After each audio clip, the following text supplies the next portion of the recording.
প্রিয় বন্ধুরা, আজকে নিয়ে এসেছি আপনাদের জন্য একদমই ঝটপট নুডলস রেসিপি।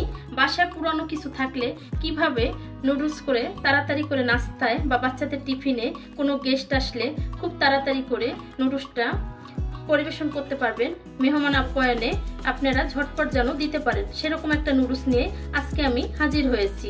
বিসমিল্লাহির রহমানির রহিম। আসসালামু আলাইকুম দর্শক, কেমন আছেন? আশা করি ভালো আছেন, আমিও ভালো আছি। দেশ ও দেশের বাইরের থেকে যারাই আমার এই ভিডিওটা দেখতেছেন তাদেরকে আমার রান্নাঘরে স্বাগতম। আজকে দেখাবো আমি ঝটপট নুডলস রান্নার রেসিপি। এখন পর্যন্ত যে সমস্ত বন্ধুরা একটা লাইক দিয়ে ভিডিওটা দেখা শুরু করেন নাই, প্লিজ একটা লাইক দিয়ে দেবেন। আমার রেসিপি যদি ভালো লেগে থাকে লাইক কমেন্ট শেয়ার করবেন, সাবস্ক্রাইব করে দিয়ে আমার পাশে থাকবেন। যে সমস্ত বন্ধুরা ফেসবুক থেকে দেখতেছেন তারা ফলো দিয়ে রাখবেন। আমি একটু কাঁচামরিচ দিয়ে ডেকোরেশন করে নিয়েছি এবং একটু সস দিয়ে। প্রিয় বন্ধুরা, অবশ্যই কমেন্টে জানাবেন আমার আজকের ঝটপট এই রেসিপিটা আপনাদের কাছে কেমন লেগেছে। অবশ্যই এরকম ঝটপট করে বাসায় কিছু থাকলে তৈরি করে নিতে পারবেন। পারফেক্ট, একদম ঝরঝরা, খুব সুন্দর এরকম একটা নুডলস রেসিপি। প্রিয় বন্ধুরা, চলে এসেছি মূল পর্বে। এখানে আমি 4 প্যাকেট ম্যাগি নুডলস নিয়েছি। এখানে আমি সাদা করে একটা ভাজি বানিয়ে রেখেছিলাম। তো ঝটপট কিভাবে আমরা পুরানো কোনো ভাজি থাকলে সেটা দিয়ে কোনো গেস্ট আসলে আমরা খুব তাড়াতাড়ি নাস্তা বানিয়ে দিতে পারবো, সেটা আজকে দেখাবো আপনাদেরকে। এখানে পেঁয়াজ কুচি এবং রসুন কুচি, মরিচ কুচি নিয়েছি। আমি বেশি কিছু দেবো না, যেহেতু এটা ভিতরে আমি কিছু চিকেন, রান্না করা চিকেন দেখতে পাচ্ছেন, সেটা আমি ছোট ছোট করে মিলিয়ে নিয়েছি। এটা চিংড়ি মাছ দিয়ে ভাজিটা বানানো ছিল, তো আমি ফেলে দেবো না, এটা দিয়ে নাস্তা বানিয়ে পরিবেশন করবো। আপনারাও এভাবে বাচ্চাদেরকে টিফিনে দিতে পারবেন। আমি রুচির সস নিয়েছি এবং এটার সাথে আমি দেব বারবিকিউ গ্রিল সসটা একটু দিয়ে দেবো যেন টেস্টটা ভালো আসে। এখানে অলরেডি আমি পানি বসিয়ে দিয়েছি। এখন নুডলসটা দিয়ে দেব।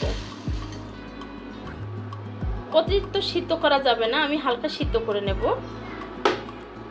এই পর্যায়ে নুডলসটা আমি সেঁকে রেখেছি। এখন দিয়ে দেব বাটার। আমি আড়ঙের বাটারটা দিয়েছি, আপনারা চাইলে অন্য কোনো বাটারও ব্যবহার করতে পারেন। বাটারটা অলরেডি মিল্ট হয়ে গেছে। এখন 2টা ডিম ফেটে নেব। ডিম 2টা দিয়ে দেব।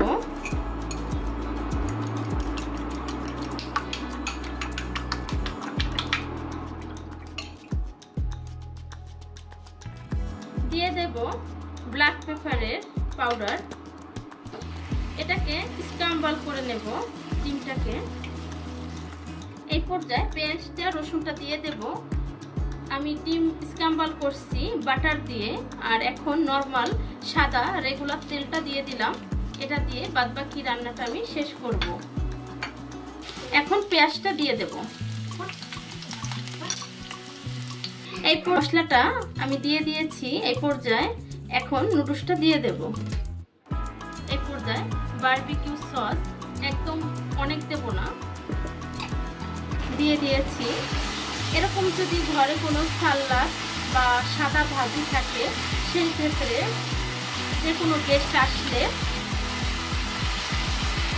সেই ক্ষেত্রে এরকম ঝটপট নুডলস বানিয়ে গেস্টের সামনে পরিবেশন করতে পারেন। মেহমান আপ্যায়নের জন্য খুবই ইজি হবে, একদমই ইজি হয়ে যাবে মেহমান আপ্যায়নে। হয়ে গেছে, আমি নুডলসটা দিয়ে দিচ্ছি। এই পর্যায়ে নুডলসটাকে নেড়ে নেব খুব সুন্দর করে, সসটাকে মিলিয়ে নেব। এখন দিয়ে দেব চিকেন এবং সেই চিংড়ি মাছের, সুন্দর করে নেড়ে নেব। এটা খেতে খুব টেস্ট ভালো আসবে, যেহেতু এখানে চিকেন এবং চিংড়ি মাছ 2টাই আছে, সেই ক্ষেত্রে টেস্টটা খুব দারুণ আসবে। এই পর্যায়ে কিছু লেবু চেপে আমি জুসটা দিয়ে দেব। এখন লেবুটা দিয়ে দিয়েছি। এখন দিয়ে দেব বাটারে ভেজে রাখা ডিমের ঝুড়িটা। এখন এটাকে খুব সুন্দর করে মিলিয়ে নেব। পর্যায়ে নুডলসটা আমার একদমই পারফেক্ট হয়ে গেছে। আজকের রেসিপি এই পর্যন্তই। ভালো থাকবেন, সুস্থ থাকবেন, আশপাশে মানুষকে ভালো রাখবেন, চলার পথে সতর্ক হয়ে চলবেন। দেখা হবে নতুন কোনো রেসিপি নিয়ে। আল্লাহ হাফেজ।